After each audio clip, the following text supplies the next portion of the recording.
Boa noite, pessoal do Centro Espírita Luz e Caridade Allan Kardec, nosso famoso CELCAC.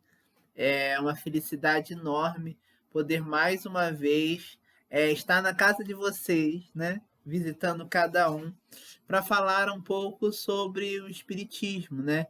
Sobre a mediunidade hoje, né? Tema candente, tema que os espíritas, de uma forma geral, acham muito interessantes. E é um dos princípios básicos da doutrina, né? A comunicabilidade entre os espíritos. Então, esse é o tema que a gente vai traçar numa linha específica, né? Numa linha específica. Antes de falar sobre o tema, eu tenho que apresentar, né? Quem é essa pessoa que está invadindo a minha casa? Então, eu sou Jovian Ferreira, da CEAL, né? Congregação Espírita André Luiz, que fica lá em Comendador Soares.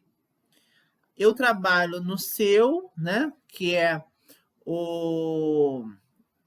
a divisão, né? Do CERJ, que trata dessa região nossa, o Conselho Espírita de Unificação, né? Dessa nossa região, que é Nova Iguaçu, Queimados, Japeri, Paracambi. Então eu também estou nesse grupo e trabalho na Comerge, né, do Polo 2, na parte de educação, né, para ajudar nesse encontro de jovens. Mas agora vamos ao nosso tema. Agora que vocês já me conhecem, já me deixaram entrar na casa de vocês, né? Que eu fico muito feliz com isso. A gente vai para o tema. Me foi proposto trabalhar sobre o tema da mediunidade gratuita, que está no Evangelho segundo o Espiritismo, no capítulo 26, dos itens 7 a 10. Mas antes um pouquinho, esse capítulo é inaugurado com a expulsão dos mercadores do templo, né? Aquele fato que é marcante na história de Cristo, quando eles, vendo os mercadores vendendo várias coisas, inclusive indulgências, né? No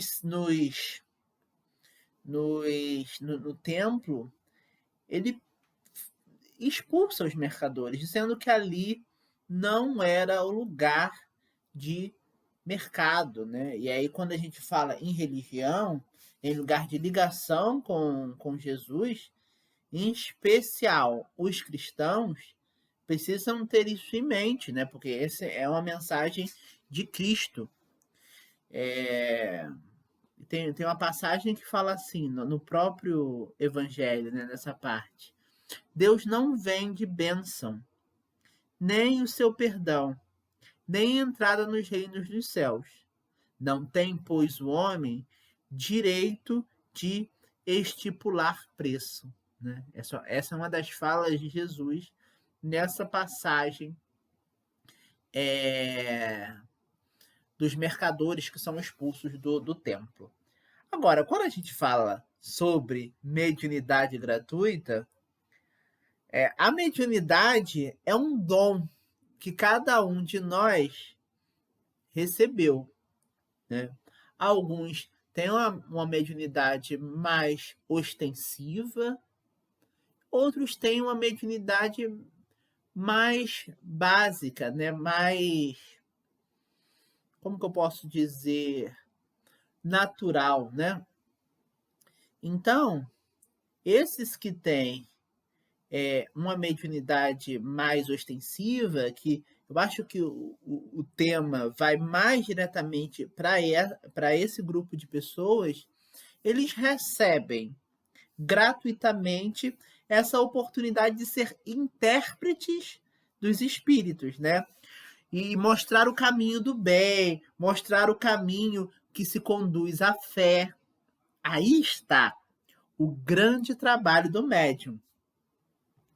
E como que o médium vai vender uma palavra ou algo que não pertence a eles. Se a mensagem vem dos espíritos, e se o médium, como diz o próprio nome, é um intermediário, ele está vendendo uma coisa que não é dele. Então, como é que ele vai fazer isso, né? Porque aquela mensagem não é fruto do seu trabalho, não é fruto das suas convicções, não é fruto dos seus estudos, é algo que vem diretamente do espírito.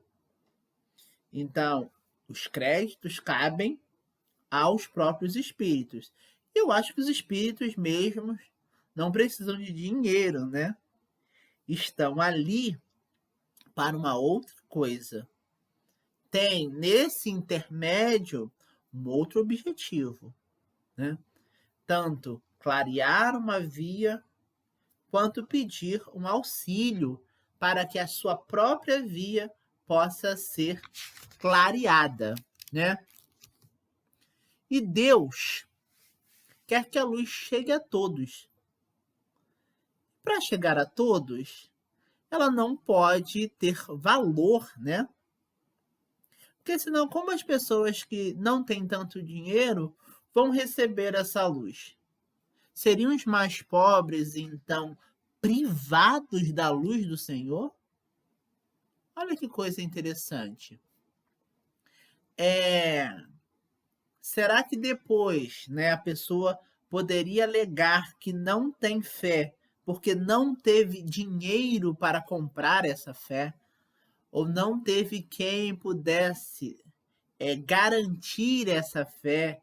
Ou não teve o consolo devido, né? Porque não apresentava nenhum valor, né? Cadê a justiça divina aí, né? Então, a mediunidade em si tem esse caráter geral de ser para todos, não importando se a pessoa é super rica ou se ela é paupérrima.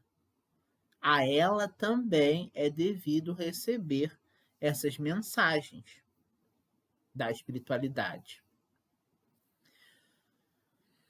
A mediunidade se encontra em toda parte também, né? E aí a gente vai ver em várias religiões com mediunidade, em vários lugares a gente pode perceber a mediunidade, até fora do círculo religioso, porque está na vida, está no dia a dia.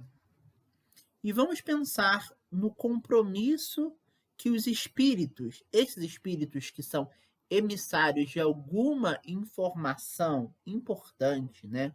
Um espírito que seja mais desenvolvido, quando ele quer passar uma mensagem, né? Ele fica sempre atento com quem ele vai se aproximar, né? Se a pessoa tiver muitos interesses egoístas, né? Talvez um espírito que tenha uma mensagem importante para dar e quer que essa mensagem alcance um número grande de pessoas, não vai se basear nessa pessoa, nesse tipo de médium. E eles podem se afastar, né? Se, bem, aquela pessoa não está agindo tão bem assim, por que eu vou continuar com ela? Assim, quem conhece a vida até nos filmes, né? Que a gente teve vários filmes interessantes, filme do Chico e no filme do Divaldo, a gente percebe essa natureza diferente desses espíritos que têm uma informação maior para nos passar, né? Vá ver Joana de Ângeles, quer dizer, no relacionamento dela com o Divaldo, a gente percebe que tem uma disciplina ali envolvida. Tem, ó, você precisa cumprir isso, isso, isso, porque senão, quer dizer, eu vou perder meu tempo aí, né? Ou do Chico, você tem um compromisso comigo, então esteja pronto, preparado nesse momento. E assim, você vai se dedicar, né? Vai dar parte de si, às vezes até mesmo parte do seu corpo, para aquele ato. E essa mensagem não vai pertencer a você, vai pertencer ao mundo. E aí a gente vê é, a quantidade de livros que Divaldo tem, a quantidade de livros que Chico tem, e toda a venda, né, do material é destinado, né, é destinada para os trabalhos de assistência dos centros é, que eles atuam, né? Ou atividade de assistência que eles atuam em si. Então, o dinheiro não é para a construção de uma mansão, algo nesse sentido, né? E se fosse, será que esses espíritos iam manter aquela relação? Se a mensagem é para chegar a todos da melhor forma possível? É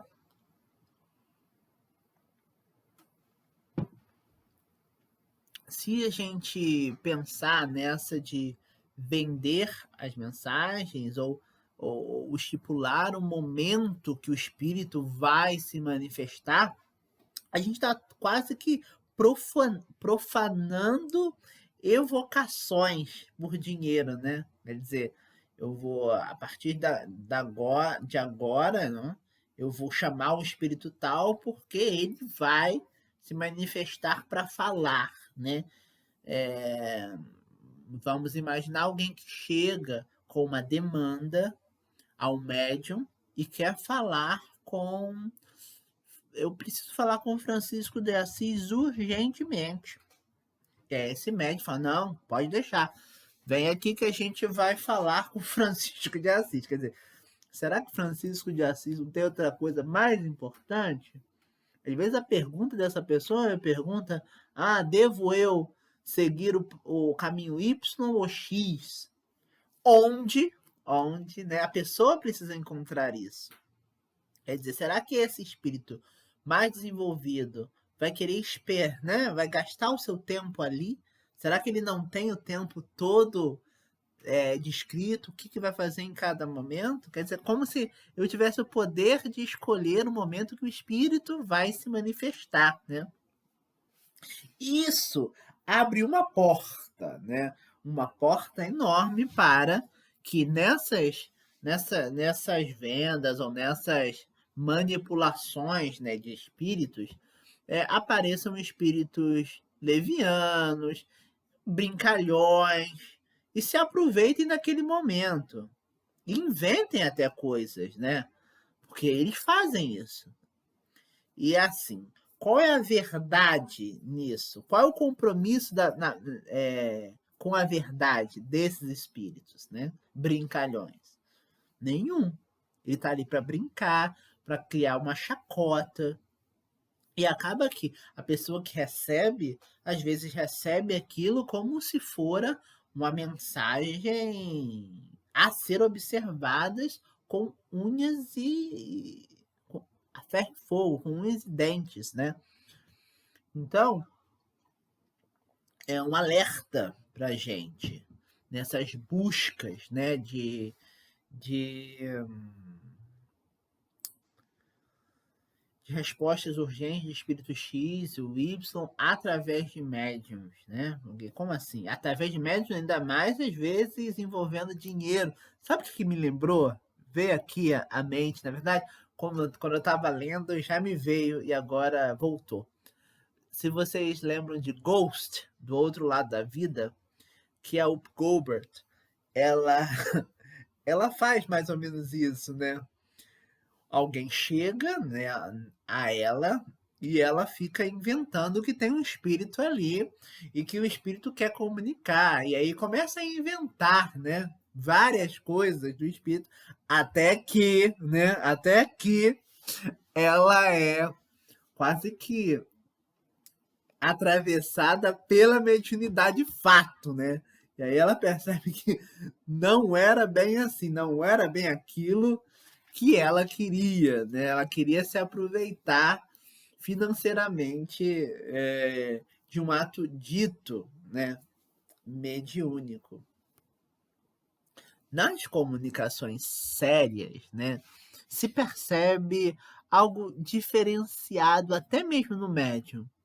Tem uma característica de humildade, tem um devotamento, a abnegação, ou seja, um desinteresse material, né? Não se espera nem uma garantia de brilho, né? Do brilho da pessoa, nem se espera uma garantia material, né? Essa é uma característica das comunicações sérias. É, e essas comunicações sérias que fazem com que alguns espíritos se vinculem a um ou outro médium, né, para se manifestar e a partir daí desenvolver o trabalho que eles precisam desenvolver juntos. E a natureza da mediunidade não é profissional, né? Então a gente não vai ter um médium, um profissional médium, né? Fulano de tal é médium, tem curso em Harvard, em Yale. Não tem isso, né? Mediunidade não se constrói dessa forma, né? Não é uma profissão. E por que não seria uma profissão? O Livro dos Espíritos, o Evangelho, traz isso. Porque é uma faculdade, desculpa. Ela é uma faculdade móvel e mutável, né? Não é alguma coisa que permanece para sempre, né? E se assim fosse, né? Se a mediunidade, por que a mediunidade não pode ser profissão? Porque ele seria desacreditada moralmente e confundida com essas pessoas que fazem tipo leitura da sorte, né? Então vou chegar lá, ele vai me dizer o que eu tenho que fazer e pronto. Mediunidade também não é um talento que você consegue desenvolver com estudo e trabalho, passando a ter propriedade daquilo. Mediunidade tem uma característica diferente, não é arte nem talento. Não existe sem o concurso dos espíritos. Se o espírito não estiver ali, a mediunidade não vai ocorrer. E por assim ser, né, não tem como garantir o fenômeno mediúnico no instante querido. Se o espírito não está ali, o fenômeno não vai acontecer. Então, como que você vai fazer disso uma profissão? Se, sem o concurso dos espíritos não é possível. 2, não acontece a todo instante. Porque o espírito tem a sua organização, a sua prioridade, a sua disciplina. Explorar a mediunidade é dispor de algo que não é seu, né? Afirmar o contrário é enganar a quem paga. Porque quando você está pagando, você não está pagando o médium, porque aquela ideia não é dele, você está pagando o espírito. E o médium está usando de um dinheiro que não é seu, que é do espírito. Vocês conseguem captar isso? Então, o fruto da mediunidade é fruto do espírito e não do médium. O médium é o meio, né? É o intermediário. O fruto de qualquer escrito, né? É de quem? É de quem escreve, não da caneta, né? E não da mão. É da mente de quem escreve. Então, essa é uma característica que a gente não pode se desviar. Quem faz, né, a mediunidade está, ou vende, né, essa mediunidade, está dispondo alguma coisa dos espíritos, das almas dos mortos e que não tem um preço de moeda, né? Até porque moeda não tem interesse para essas pessoas. E até o tráfico dessas informações, né, a venda disso, ou a importância que a sociedade dava a isso na época de Moisés, que fez com que Moisés proibisse a forma com que as pessoas estavam exercendo a mediunidade. Então, mediunidade não pode ser objeto de se faturar, né? Ou se decidir sua vida. A vida precisa ser decidida por nós mesmos, pelas nossas capacidades, pelo nosso estudo, pela nossa vivência, pela ação no dia a dia. Às vezes a gente espera muito, né, que a espiritualidade fale o que você precisa fazer. Quando a espiritualidade influencia, mas a decisão, a vontade, precisa partir de você. A consciência precisa partir de você numa leitura interna, né?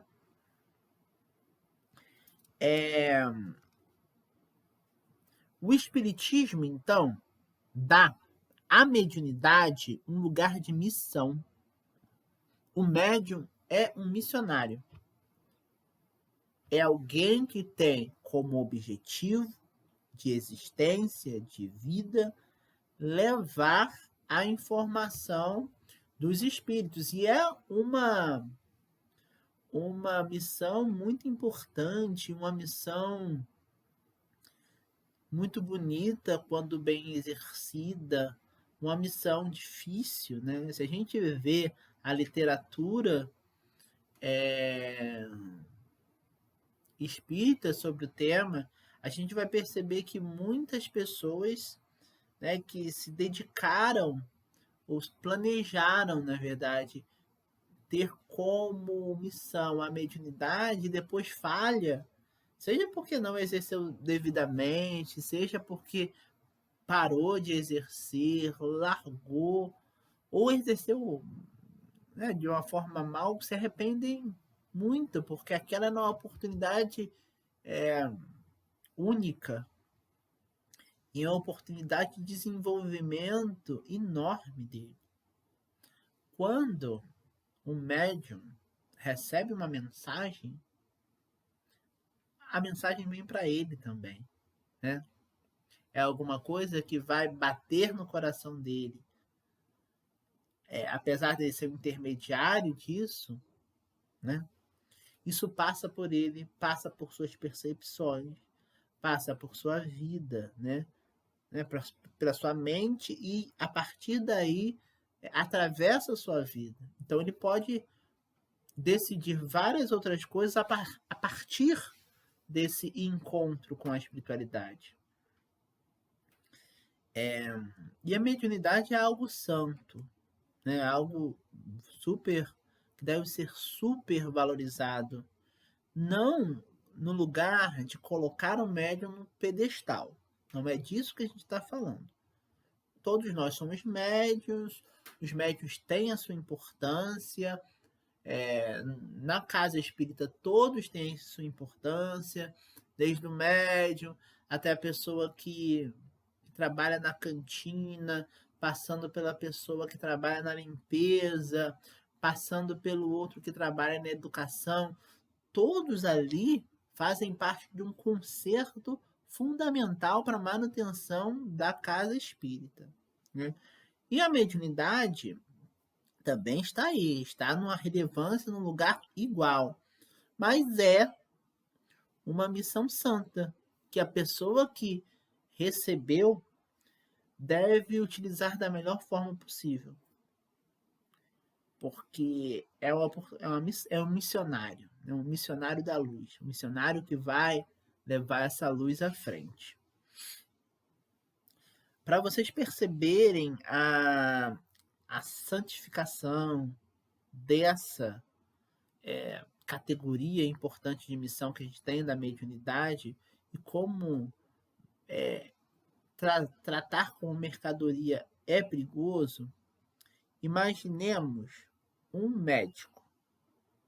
Né? O médico, ele estuda, ele se dedica, e a partir desse estudo, dessa dedicação, ele cobra um valor para, a partir daí, ele sobreviver.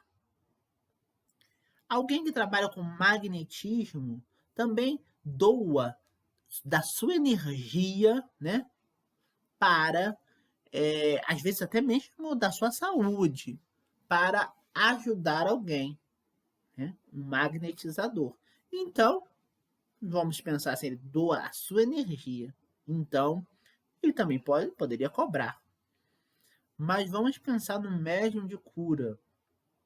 O médium de cura, ele doa uma energia que não é dele, ele trabalha com energias que a espiritualidade trabalhou para alcançar essa pessoa enferma. Então, como que ele vai vender o fruto do seu do seu ato, né? Do seu ato de intermediar? Como que ele vai vender alguma coisa que não é dele? Né?